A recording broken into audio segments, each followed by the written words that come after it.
They're like, not a problem. How about we do a much bigger round? How about we do a $5 million round? It was no longer a pre-seed. It was like a seed slash pre-seed. We went from $0 to five in the bank off of a slide deck, right? Wow. And some great references. This is Funded, a show where founders who raised millions in venture capital share the gritty side of what it actually took to get that money in the bank. I'm Jason Ye. Not too long ago, I was trying to get my ideas funded. And back in the day, I was a VC listening to founders pitch me for money. A lot of entrepreneurs take risks when they're young and have nothing to lose. But that's not everyone's story. In some case, maybe they found their dream job, started a family, bought a house, and then something happens that completely throws them off course. Today's guest was one of those people. After an unexpected situation, he decided to take a chance and start a company to tackle an opportunity he saw at his previous job in AI. Today I'm speaking to Brian Raymond, founder and CEO of Unstructured IO, a company that's connecting enterprise data to LLMs. And I have to say, his story is wild. In 2 years, Brian has raised $65 million in venture capital across 3 rounds. The most recent of those being a $40 million Series B led by Menlo Ventures. Brian's journey into entrepreneurship was unique, but also one I think a lot of you will be able to relate to. But before we get into the details, you might be interested to hear what Brian originally set out to do as a kid.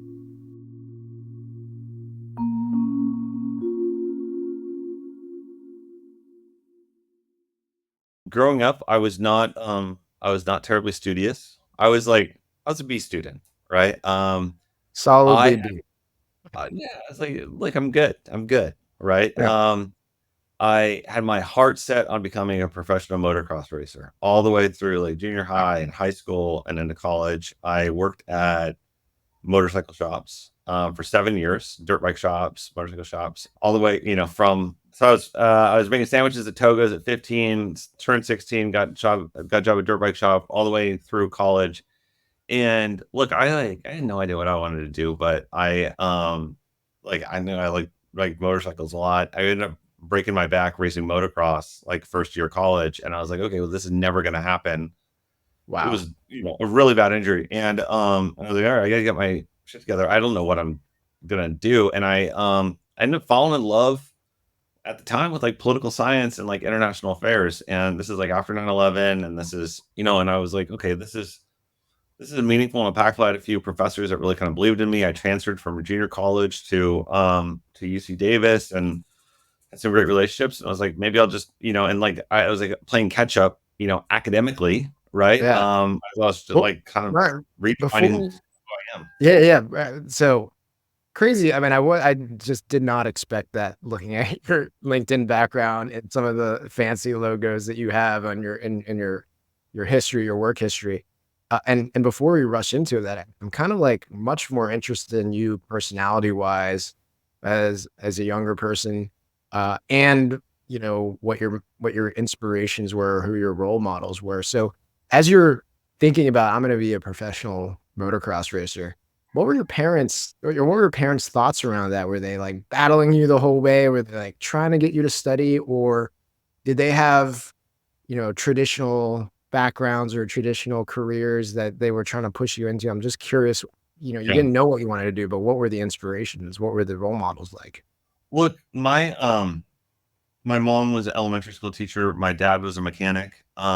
And I grew up, it was a family thing. I grew up, my uncle raced, I went motorcycle riding with my grandfathers. And my mom rode, it was a family thing. And so for that, like I had like different racers and things like that I was, idolized. And like my parents were pretty like, they were like, hey, we're gonna fight our fights at the right time. And they're like, as long as you're making forward progress and doing fine in school, like we're just glad that you got like you're passionate about something, you want to be world class at something. And I think that's what I've kind of taken back is like, if you're gonna do something, like do it 100%, right? And you learn a lot from that. That's transferable in lots of other areas of life, right? If you can Cool. do it, if you can do it in some area. And so they were incredibly supportive like the entire time, as long as I wasn't like it didn't come at the cost of academics. Wow, I love that. I love that little thing that you pulled out about, you know, just being world class, just trying to be as good as you can at whatever discipline you're in. And you're right.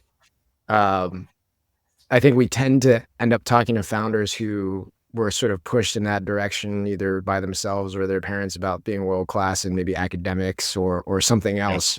But you're right, like learning how to do something well, learning how to like um, win, win within a system, whether it's competition or academics, like that makes a lot of sense.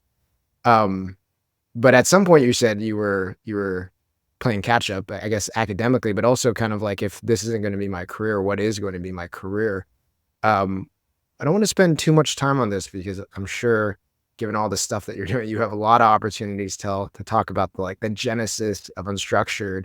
But it would be very interesting and important for us to understand like how did you get to a point where you felt like you were going to start a company?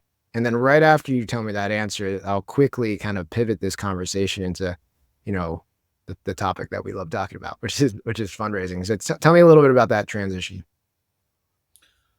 It was like the summer of like 2021, and I was at Primer AI, leading global public sector there, which was like a big chunk of the company, more than like half of like almost 80% of the top line. And we had a big problem. We were like in professional services hell. Like there, we were at an NLP company. We were, fine tuning models, building applications on them. Really an early kind of like top tier language model company, along with Hugging Face and OpenAI and others. And we just kept getting sucked into these projects, and a lot of it had to do with taking company data and you know PDFs, PowerPoints, PNGs, whatever, and transforming it into something that you can feed into a machine learning model. And it was a heck of a lot of work doing that manually. We went to all these other companies in the space, and they're like, "Can you guys help us?" Right? And they're like, "We'll move it from one place to another. We want to help you transform it. Like that's a nightmare. And there's nothing built for that right now. So good luck." And so we ended up having to do it ourselves. But I was like, geez, this is a problem in need of a solution. Like somebody should start a company around this. And 9 months later, the company's going through a lot of challenges, right? And they lay off like a huge portion of the company. I'm wrapped up in that. Three kids. I'm immediately started interviewing for other jobs, but my wife's like, look, you've had this idea. Like, if you don't make a bet on yourself right now, you're never going to do it. And so I was like, okay, well, let me just parallel path it. I'll interview, but then I'll also go for YC. I'll talk to investors. I'll kind of fine tune a pitch deck, and then we'll see how it goes. But it was really like that lived experience in the job that I was in previously, where I had no designs on doing it, but I was kind of pushed out of the nest, so to speak. That kind of unshackled me to go and pursue it really vigorously. Wow. And by the way, I think I might reference this later. Like we yada over motocross racer to Yeah. CIA agent, which by the way is amazing. And then getting into this space. We'll come back to that later, maybe. Um, but this came, I had sort of this question that I was going to ask you, which was a little bit around, did you know this was going to be a venture backed business from the beginning? And it sounds like you did. Probably combination of the responsibilities you have at home and other things. Um, but this kind of brought up a question in my mind that I think is like, I'll be curious if you can, how you would answer this. But looking back, do you think if you hadn't been let go, you would have ever started a company? You would have started this company? I don't think so.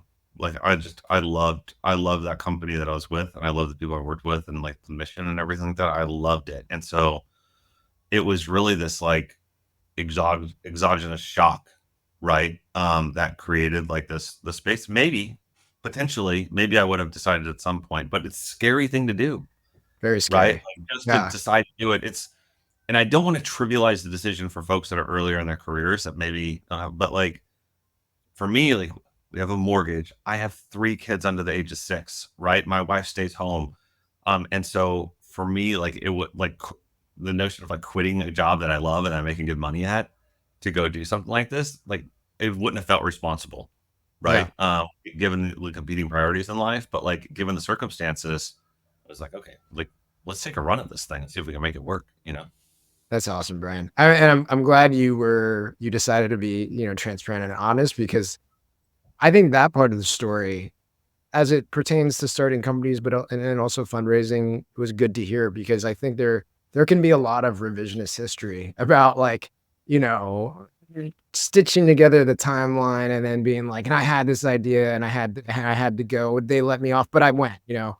No, Um, no, and it's a lot uglier than and messier. The reality is always uglier and messier, and so yeah, I don't no sense of sugarcoating that because folks who are listening to this probably are living that themselves right now in some yeah, way.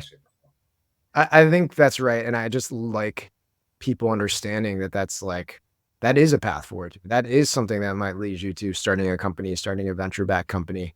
You know, the not related, but similar. It's like, I'm running a company right now that I love too, and I can tell a very like revisionist history story that stitches it all together. But like, there are these like forcing function moments, and like you know, you described it, an exogenous force that's like gun to your head. What are you gonna do? How are you gonna do this next thing? Um, so that's great to hear. So a lot of interesting announcements around Unstructured in terms of big fundraising rounds. Uh, I do want to talk about that, but in the beginning, you know, your initial fundraise, and wondered how you thought about that. So you briefly mentioned you're considering YC, considering talking to other people. Did you have a good handle on how to raise capital? And you know, what was your mindset like when you're like, well, I'll pull this together. You're not going to start it unless you can raise money, or were you kind of like you had a plan on how to stitch some things together in the beginning? So here's how things went. So I left Primer in March, and I gave myself 90 days, and I had something I said, give myself 90 days.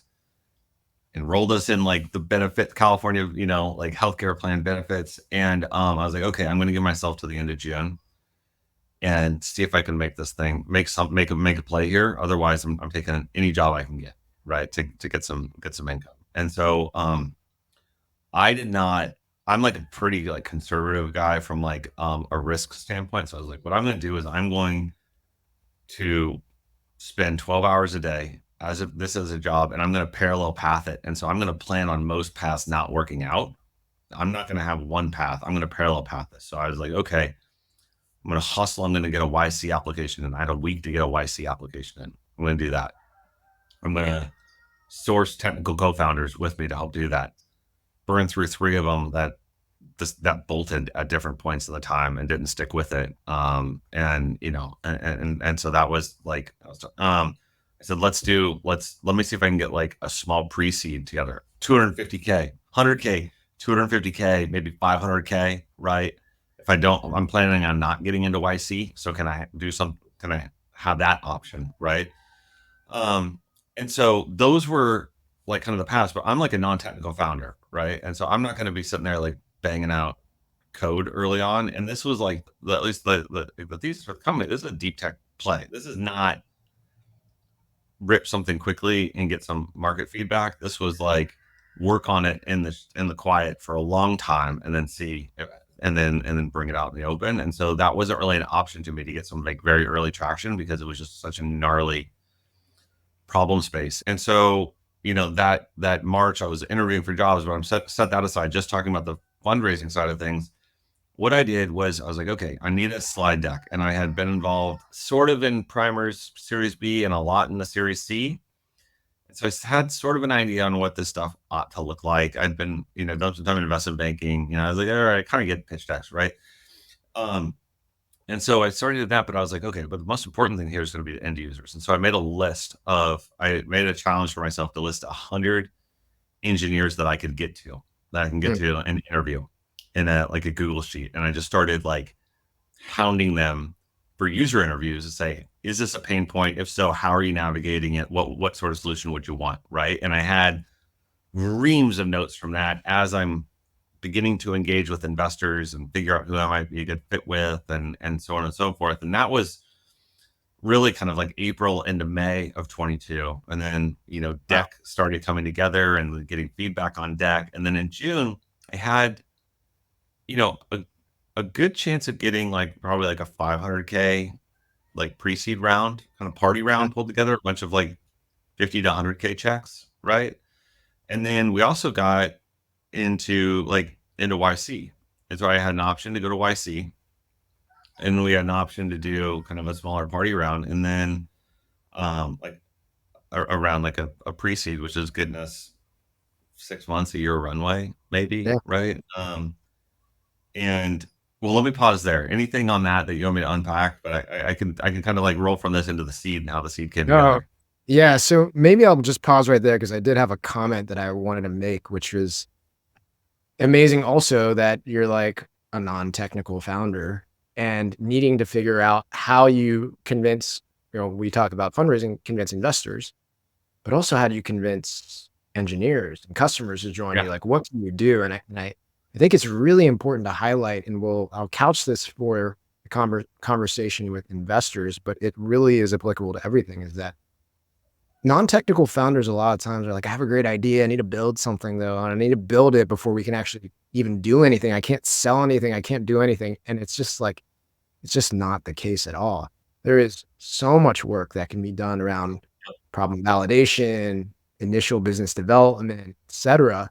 And that's the type of work that gives you, I mean, for lack of a better term, leverage when it comes to talking to engineers. Like, why is an amazing engineer going to join a non-technical founder, in a deep tech field? Well, like you have to have done some work and momentum that shows like why this is important. And then the same thing goes with investors. I think it's important to know that investors are thinking like that. Well, it's like, can Brian even recruit more engineers? He's not an engineer. Like, what is he going to be able to do? So I think there's reams and reams of notes from all those interviews. That hustle is like exactly what it takes to start out as a non-technical founder without a technical co-founder. So great lead up into this. It sounds like you had the decision. So what did you end up deciding for that initial tranche? Was it YC or something else? I decided neither actually. And so Oh, I got like word had kind of gotten out in the VC community. hmm, I ended up getting a random email from a man who like I hold very dearly and who's my partner in crime, Enrique Salim at Bain Capital Ventures. I got a text message, never met the guy before. He's like, "Hey, can we talk tomorrow morning?" And whoa. at this point, like things were rolling to pull together like a pre-seed round. And I was like, I was at a movie theater with my wife. She's like, "Get off your phone." And I'm like, "Holy shit." And look who just texted me. First of No all, one. before you keep going, how did Enrique get your phone number? Did you ever find that out? Yeah, it was Tim Chin at Essence Venture, and Tim up in Seattle, who I love. And Tim's just been an amazing partner and writes small checks. Starting to write bigger checks now. So I got connected through, through Ben Van Roo, who's another founder of a company called Yurts AI. And I love Ben's like a brother to me. Ben had introduced me to Tim. Tim had been kind of following the story, was interested in writing a small check. Tim, LPs are actually oftentimes larger VC, so he knows everybody. And Enrique and then Rat Guard from Bain, they're like, okay, this is actually really interesting. And so we got on. I was like, okay, I'll chat. Pump the brakes on the pre-seed because that was like rolling at that point from like a paper standpoint.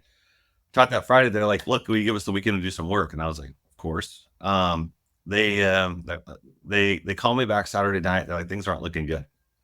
We talked to a bunch of CEOs in the space. They're saying this is not a problem.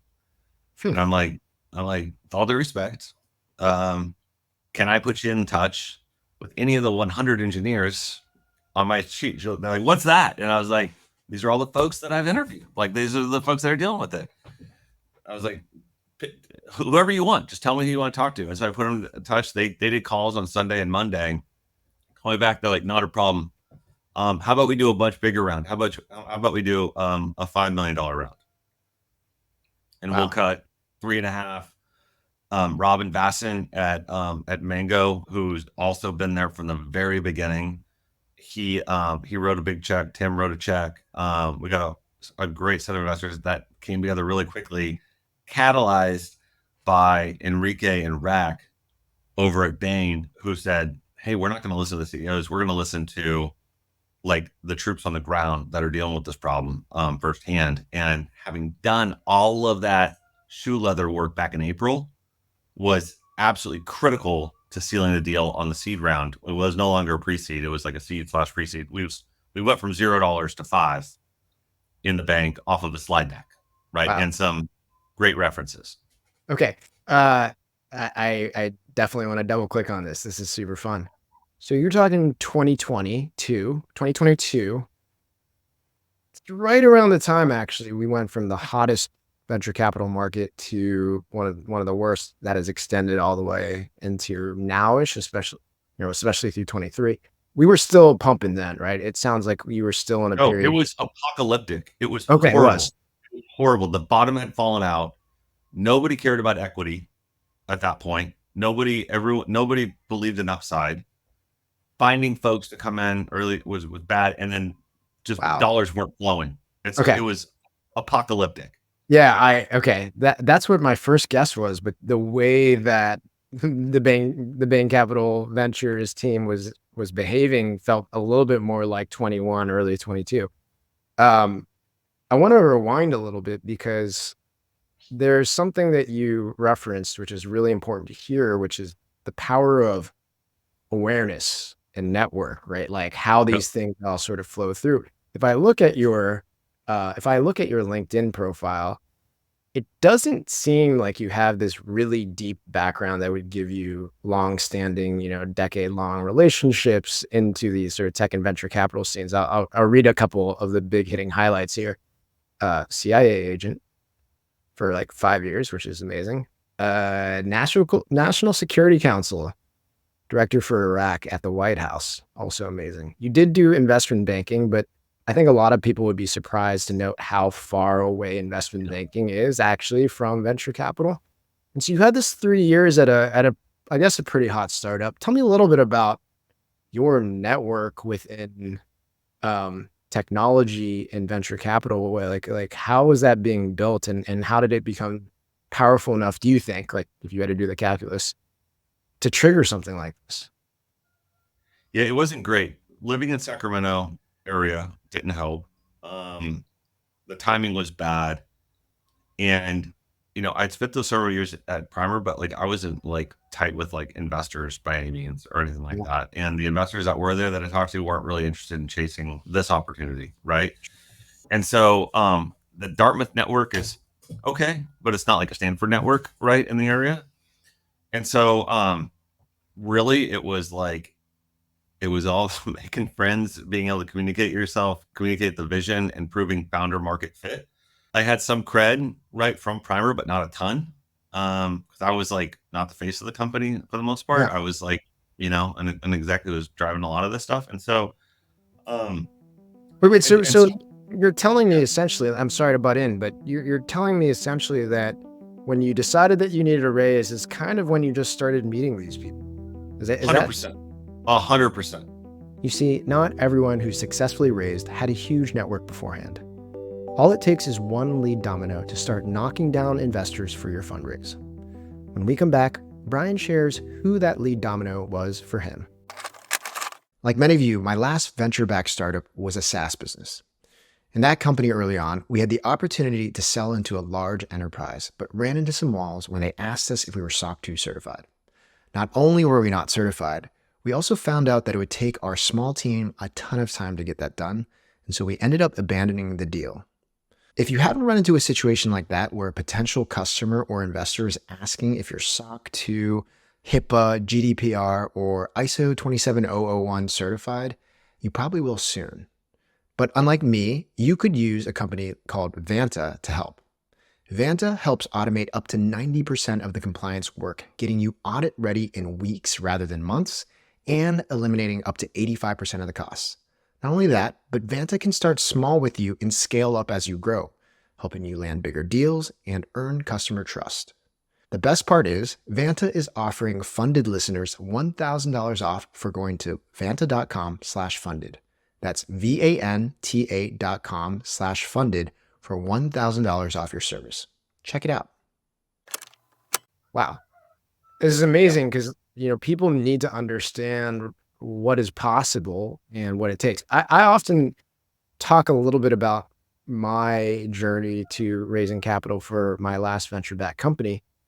And I had 10 years of building network and relationships in order to like get to this point, which people, when I try to give them advice around how to like quickly build network, they're like, it's so easy for you to say that, you had been at large tech companies, you had the MBA, you were at a venture capital firm, you were doing all these things, but you did it. You kind of did it from the start. So I don't want to like just go so deep on this forever, but can No, you say a let me few give you a words couple on like, anecdotes. yeah, James Reed. He's my big Kiwi head of business operations. I had recruited, like, he worked with me at Primer, and then he left Primer to go work somewhere else. I had no idea even how to start, even where to start, even what to do with for health insurance or anything. And so I called him, and he's like, "Hey, I actually like I had a neighbor who got into YC, and I know a guy who is in VC, and maybe he'll take a call from you." That guy ended up being Robin Basson of Mango, which put in over $1 million into our seed, wow, right? The other guy was just made friends and helped coach me on my YC app. And like just that, I just replicated that with like all the people that are close to me. Who do you know? Or who do you know who knows someone else that might be able to put me in touch? Or like I remember like Pear VC was doing an incubator. I just like applied to like every single one of them, right? And I just did like saturation. And I did it as like again, 12 hours a day, just saturation. I DocSend. I had everyone was firing my DocSend out to, and just seeing what would hit. yeah. Okay. So here are the things that I would pull out for everyone here.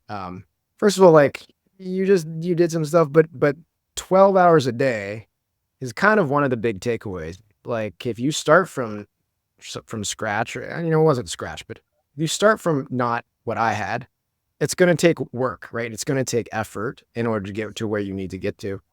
And then there was one line that you threw out there that is sort of layered on top of all of this is what you said is like, being able to articulate your vision and having great fit around it in a compelling way is instrumental in actually getting these people to be interested. And then I think probably I'm just gonna guess it's maybe off of vibes. We don't know each other. Um, but while you didn't have my background, 10 years of technology companies investing, et cetera, you had a lifetime or a career of like making people like and probably doing right by people. And, maybe you had never had to cash in chips and ask like for favors, but there is this importance of like, of being a good person and like, helping people along the way throughout your journey. Cause at a point when you need to call in favors and see if people will support you, it's not going to help if you're a huge asshole to the people that reported you at Primer. And it sounds Yeah. like it was the opposite. So when you were able to start reaching out to your network and say, like, I'm doing this, I have this great vision and it's a great fit for me, people were like, I want to help you. I really want to help Oh my Brian. gosh. I couldn't have done it without that. I couldn't have done it without that. Like Ben at Yurts, Anna Connolly at Octo AI, James Reed, who's now working with us. There's a long list of these folks. There's engineers, all those engineers that I worked with and that are now over at Meta or over at X or wherever that were willing to take calls and invest time with me and go to bat for me. That like it doesn't happen without that. It's super cool, man. Okay. So I'm glad we could spend time on that topic. Super informative, instructional for people to hear. But there's some other interesting parts of the story. We're talking about a $5 million-ish raise in the midway point of 2022. But a lot of stuff happened in in a year's time and now 2 years time. And it's actually hard to kind of piece together based on Crunchbase and announcement dates. So, at a high level, I wonder if you could talk to me a bit about the Series A. Um, Yeah. and then, I think maybe we'll zoom in a little bit on the Series B, but Series A, it's probably only a year after. What's happening in Yeah. the company and It was, why are you like, I'm going to go raise? it was 10 months. It was 10 months later when I signed the term sheet. And look, I made a bet early on with Unstructured. I was like, look, we're not going to build anything in the first year that's defensible except for resolution on what the market wants.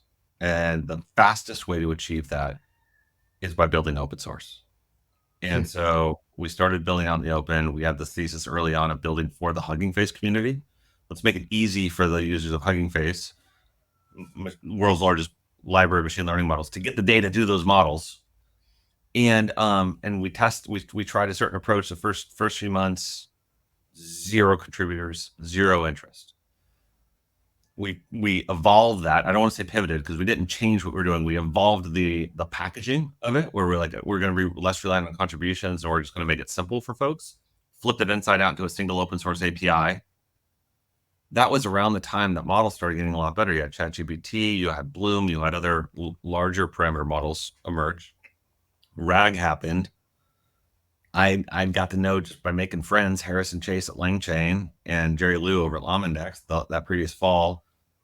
That world started accelerating, and so open source to get the data, do the models was, there's huge demand spike for that, and we had almost no friction between engineers and technology because it was open source. And so we're able to demonstrate PMF pretty rapidly. GitHub stars sort of, but then like PyPy downloads and things like that. The nice thing about that is you don't have to advertise that.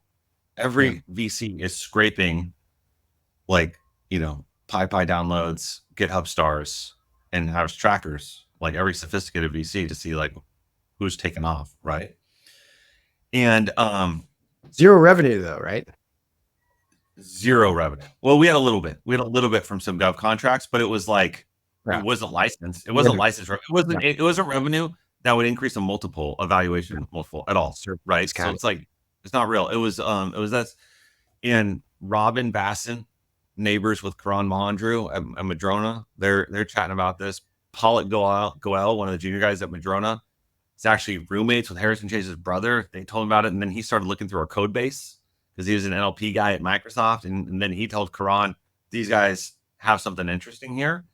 And they asked for a meeting. I knew nothing about Madrona. I had no intention to raise. We had lots of money in the bank. I had just been like, we had a year and a half, 2 years more Yeah. capital at the current burn, but like we did lunch, and it was as much of them pitching us as we pitched them. And they're like, let's try to make something happen. And I was like, I don't want to spend time fundraising. I like you, Karan. I like you, Pollock, and I would love to be able to build more rapidly given the traction that we're having. And I signed a term sheet like 2 weeks later with them.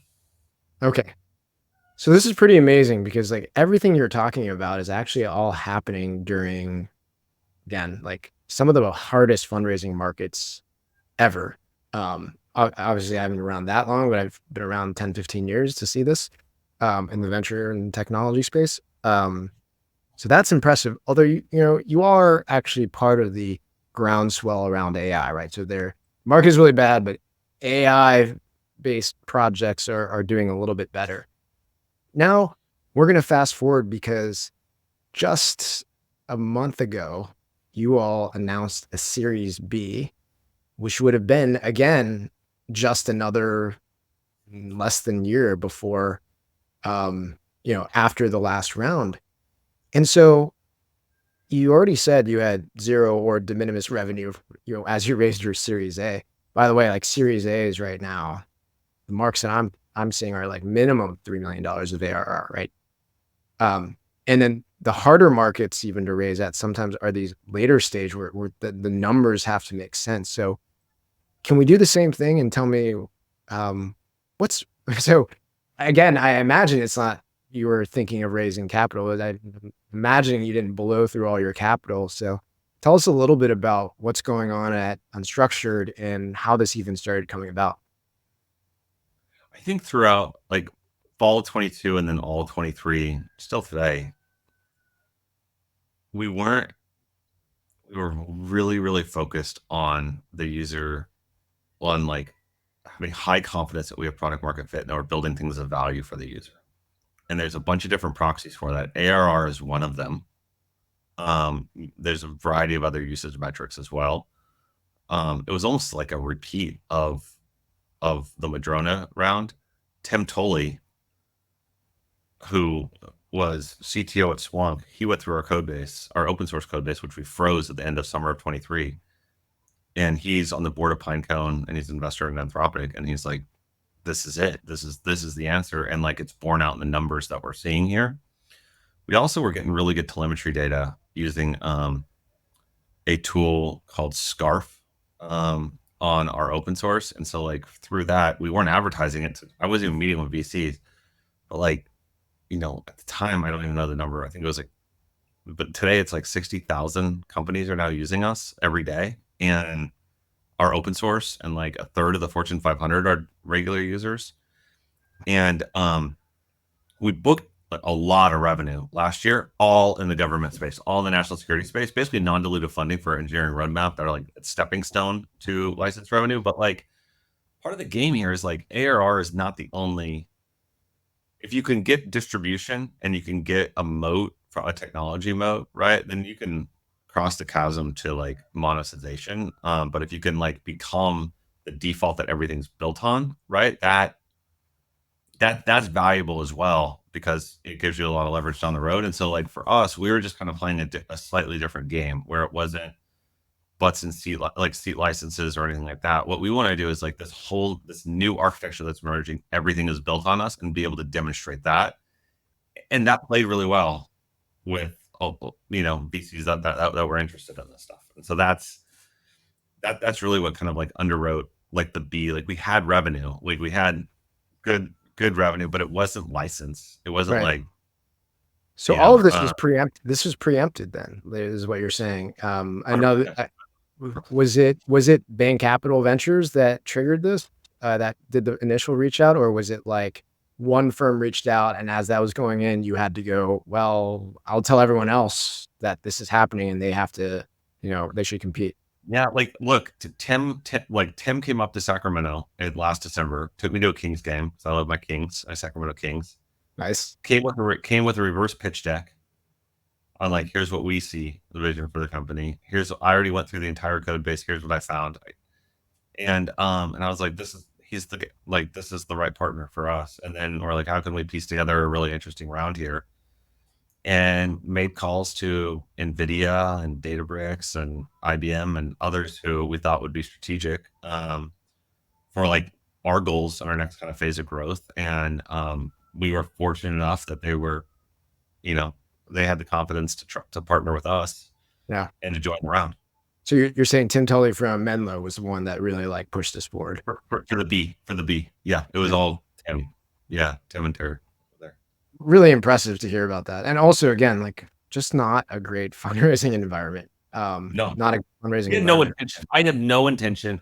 I was thinking 2 years, right, before I even think about it. And I was like, I had ARR targets. I had usage, but it's also the flip side of this is that it is intensely competitive. There's a lot of capital chasing knowledge, and if you're a founder and you're focused really on fundamentals, and you're actually making progress on those fundamentals, they're hungry for goals too. And so but again, like, I don't want to chalk it all up to us. Like, we couldn't have predicted like LLMs blowing up, and Sure. and now we were, our thesis on the tech was going to work out, right? Because it's really, really tough stuff that we're working on. Well, I mean, I think you should give yourselves a little bit more credit, but Yeah. it is very cool to hear. I think, like, and the takeaways, there's so many takeaways from this conversation that I think are generally applicable, and not just for you, but there is this combination that you referred to a few times of just like competence and execution, but also awareness. Like, early on, just like doing the stuff that would make, would get people to be aware of what you're doing was really important. And then the fact that you decided to go open source. Open source, there is a community of investors that are excited about open source, and open source for non-technical people out there, like, it's almost like there is like a Instagram feed or a LinkedIn feed of content going out there that people can be reading about. And that's really the contributions to, um, you know, GitHub repos, GitHub repositories, or just like the open source community talking about the additions they're making to these things. And so, what I'm trying to make an analogous statement is like, look, Unstructured was able to execute, do good things, but do things in a way that a lot of investors were aware of what was happening. We're seeing it happening.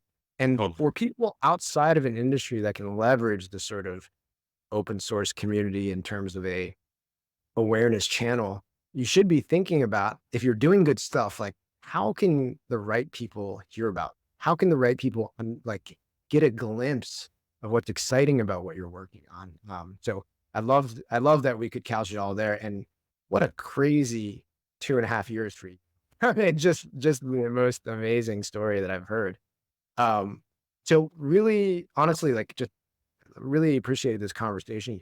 And part of these interviews that we always like ending on, and I always say like, well, we might not use it, but it's fun to sort of try to pick out something that's less business oriented. You were a CIA agent for 5 years.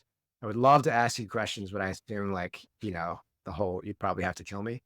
But is there anything from your time in the CIA that you have applied to your company, and more specifically, maybe to your fundraise that has helped you? Yeah, that's a great question. I think, I mean, there's a lot of things here. CIA, like, it was, as an analyst at the CIA, you go through something called the Career Analyst Program, and they send you almost for a year just to teach you how to think, and how to be analytical about the stuff. That I went to business school and did this stuff too, but like just like picking up like fundraising, right, is daunting. It is like there are dozens of steps. There's lots of different pathways, but breaking it down into like digestible pieces, and then being able to map out a plan for that. That like being able to simplify that, but then also on the communication side, being able to articulate myself like in the written word, spoken. So our like core competencies were: can you write, can you brief, and can you think? And they call critical thinking. Those were the three things. Like all of our like promotion panels were all around those three things. And I think that that's like really instructive. Like, can you effectively communicate founder market fit, right? Can you put together like a great plan, and can you execute along the way? And there are just so many things that I was involved with during my time there, where I just learned sort of a repeatable process that's pretty generalizable. That's been immensely helpful. That's awesome. Yeah. I mean, people don't realize how complicated and how many moving pieces and how many inputs go into fundraising. And for someone who hasn't been trained in the CIA, it can be difficult. But oh, I don't think you're saying you need 5 years in the CIA to fundraise, but it certainly helped. It helped me at least. It helped me at least. Yeah. It was playing stuff all these years. So yeah, for sure. That was my conversation with Brian Raymond, founder and CEO of Unstructured IO, the leading company connecting enterprise data to LLMs. I hope this episode showed you don't need to begin with a crazy network or have started 3 companies in order to make something huge happen. You just have to have a strong drive and passion for what you're doing. And it doesn't hurt to also have a really amazing product. After the break, I'll be talking with my producer Paige about all of this. If you're a crazy busy entrepreneur like me, I know one thing's certain: you have too much to do. Of course, you'd love to hire someone else to help, but I bet you think you can't afford it. It turns out you can, especially if you use a recruiting firm called Agent, like I have in recruiting my last 4 team members. Agent specializes in recruiting overseas talent. Now, I know what you're thinking: not another virtual assistant hiring agency. Yes, they can help you hire assistants, but they can also help you hire skilled talent like marketers, designers, and even engineers at a fraction of the cost. Now, if you're looking to add more leverage to your team, check out fundedpod.com/agent. That's AGENT to add your next team member. You can thank me later. Hello, Paige.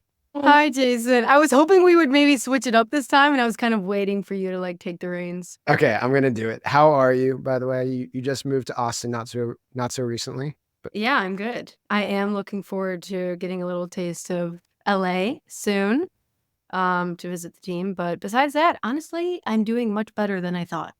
yeah, I always felt like Austin would be a good fit for you. A You did?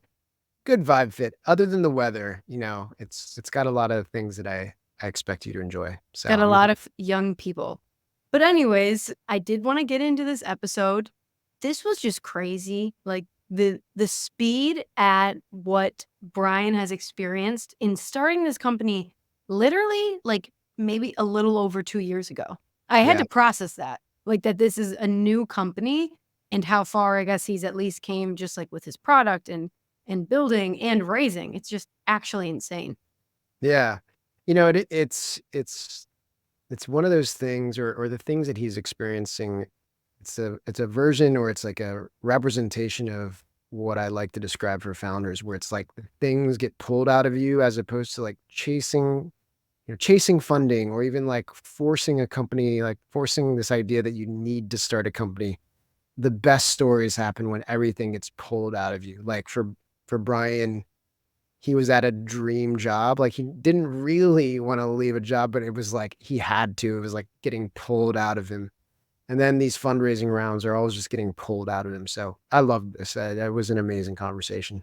Yeah, and I just really enjoyed his sharing his process around how he streamlined this weird transition because he didn't even know if he was going to be able to start a company. So what he described to us, which I think a lot of founders will appreciate who are in this weird position of like, you have a family, you have kids, you have all of these things you have to take care of, and then you have this itch to like maybe do something really crazy and risky. And I really enjoyed him like sharing how he streamlined this with trying to pull together a small pre-seed, also applying to YC at the same time of applying to YC, trying to find a technical co-founder, also interviewing for jobs. Like I was just like, wow. And he did treat it like a full-time job, but I think it was helpful to hear how you even go about that process when you think you have something that's a big opportunity and then making that transition. Yeah, I mean, I have two minds about it. In some ways, I do want to say like anyone can do this for sure. Anyone can do this.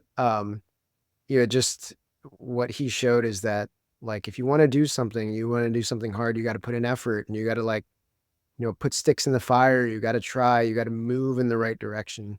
And the other side of me wants to also recognize just how special Brian is. Yeah. I think he's got a bit of an aw shucks vibe to him. Like it's not me. But after speaking to him for an hour, you're like, no, this guy's got something special, right? And anyone can do it, but certainly the fact that he would push so hard and try all these things all at once while having a family. Not easy to do. He Easy to said talk. it he said it so nonchalantly too. He was just like, yeah, it's streamlining. And then I did this and then I did that. And I'm like, yeah, I think like with most things, when you say it or when you write the sentence out about what was happening, you're like, oh yeah, pretty easy. It's like that only took 10 words to describe, but Yeah. actually doing it is much more impressive. Yeah, and I also loved this is something you talk about in your content a little bit, is this idea of, like, being a non-technical co-founder and how everyone thinks that you can't really start anything until you find a technical co-founder, and I loved how he shared that he just started hitting up a bunch of engineers and just getting data, like, just interviewing people, seeing if this was a problem that, they needed solving or whatever, and he then, throughout his rounds or throughout his pre-seed, seed especially, he was able to, like, use that data and those interviews to like, literally close the round. Yeah. I mean, this is a case study in what people should do if they don't have a technical co-founder, need a technical co-founder. In fact, that's a question I get or a topic that people want me to discuss with them over and over again. And then after this episode airs, I'm just going to point them to Yeah. this, have them listen to what Brian did. And it's true. It's just like textbook. You go out there and you do everything you can that isn't writing code. And even today, I'll just say like with no code and what you can do so much more. Brian showed what was possible. And so don't give me any excuses about Yes. can't make any progress without a technical co-founder. Yeah, and on top of that, like, again, I'm just super impressed by this episode. On top of that, he didn't really have a network in the founder VC space. Like, he had worked at bigger startup companies, he had done a bunch of different things, he knew people, but not directly in the venture founder space. Yeah. And it was cool to hear him talk about he was sharing how I don't know, so is a lead domino always an investor, or can it be someone in a network, in your network?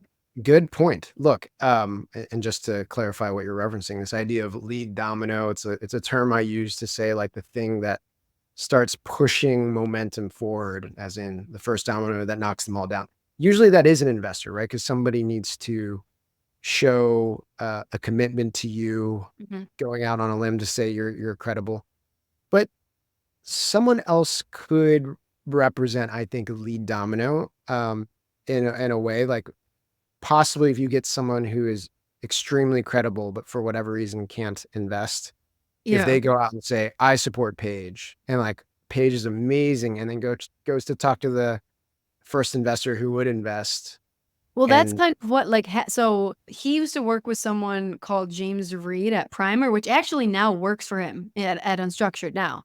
But James Reed introduced him to Robin Basson at Mango, who ended up putting $1 million into his seed round. And like Robin Basson was the one who like kind of gathered the troops and got the momentum going. So I was wondering who was the lead domino there? Was it James? oh, Like it seems like it would be James, but I just thought that was insane too. Like one connection just happens to know someone at a venture firm that happens to be really interested, that happens to be able to wrap up the round. Like, that's totally right.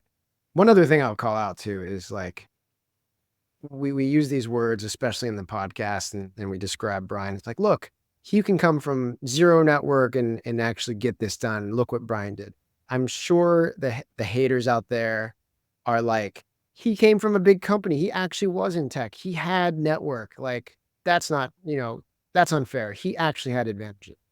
And what I think is important to say is that maybe he had one step, maybe he was one step in, but he certainly didn't know all the investors. He certainly didn't know all the players there. He came from a much different industry before all of this, right?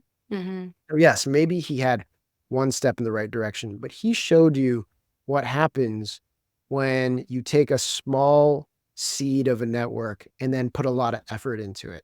Yeah. Anyone can start from anywhere, and they may be one step behind where Brian was, but with a little effort, you get to that small seed, and then with a little bit more effort, that becomes a bigger network.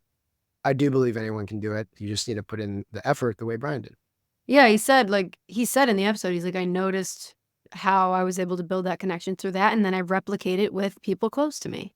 Yeah. So, and some of them might have not known anyone. Some of them might have known someone that would then lead to like, it's just, you never know where the network's going to go to, but you do have to like, it's a lot of work at first, right? Like we've seen a bunch of founders go through the process and it's a lot of work, but it can lead to crazy outcomes.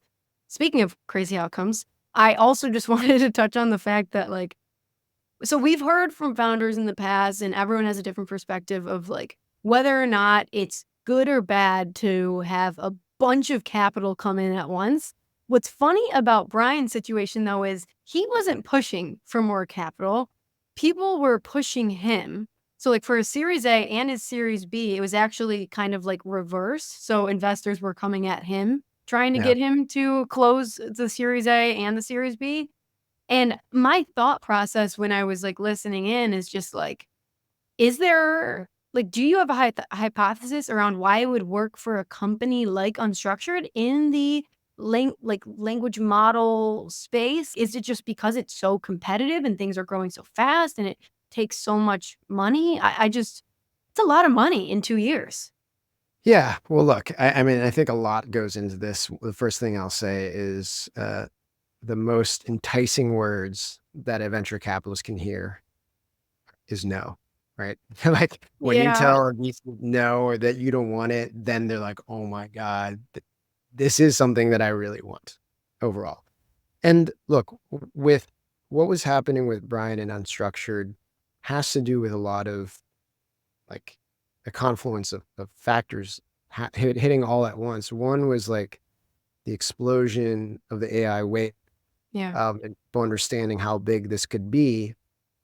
And I think once a set of investors starts seeing a bit of conviction around a direction of a space, a direction of a company, if they think they see a winner, if they think there's been enough there to show like this could capture a massive part of the market, then they want to put as much money into that company as possible, right? And so if you see those indications early on, as an investor, your job is to put money to work. And if you think you can put money to work in a de-risked opportunity in your minds, then you're going to do everything you can to convince them to take more money. It's why a lot of companies get overfunded, right? That's one of the risks, is that a VC sees that it's a good company, that it could use, that it could be successful. And now they're like, well, instead of putting my money in different places, I actually want to like pile more money into this company. So there are risks associated with that, but it happens, when a company seems to be hitting its marks, has a great leader like Brian, and checks all the boxes around what a VC wants to see in a big bet. Yeah, so it's kind of just like they're betting that Unstructured can capture like a large Yeah, part of the market, and they want to give him all the resources to do that. that's right. Yeah. It's kind of crazy. It is crazy. I think he's got a head on his shoulders around like how to spend that money, Totally. not to increase burn just because he has the additional capital. I think, I'm excited to see where they go. Totally. Yeah, I was mentioning because I was thinking of our episode with Ian Swanson with Protect AI, and he was kind of talking about things he learned from like not taking on too much capital at once and things like that. And I kind of saw similarities between the two of like Yeah, very level-headed. totally. I don't know, it's hard to explain, but it was cool to see though a different take on it of like Brian kind of starting his entrepreneurial part of his life within the last 2 years and seeing Yeah. that, like, it's just really crazy. Good. Maybe the last thing I'll say is it's an accurate comparison and also such a compliment to Brian, that you see a lot of Ian and Brian. Now that you say that, I also see that. And given that, Ian's done this 3-4 times, has been very, very successful, and this is Brian's first rodeo, it's really impressive. Really, really Yeah. impressive. If you So, can't tell, Brian, we're very impressed. and that's the debrief. And that's the debrief. If you're looking for more insights, strategies, and support around fundraising, subscribe to our newsletter. It's at fundedpod.com/newsletter. And find me on social. I'm at Jayeh, that's JAYYEH, on almost every platform. I respond to DMs and newsletter replies, so hit me up. This episode was produced by Paige Randall. Hey, guys. Thanks also to John O'Lee from Adamant. Hey, everyone. And as always, one last thanks to our sponsor, Vanta, the leading automated security and compliance platform.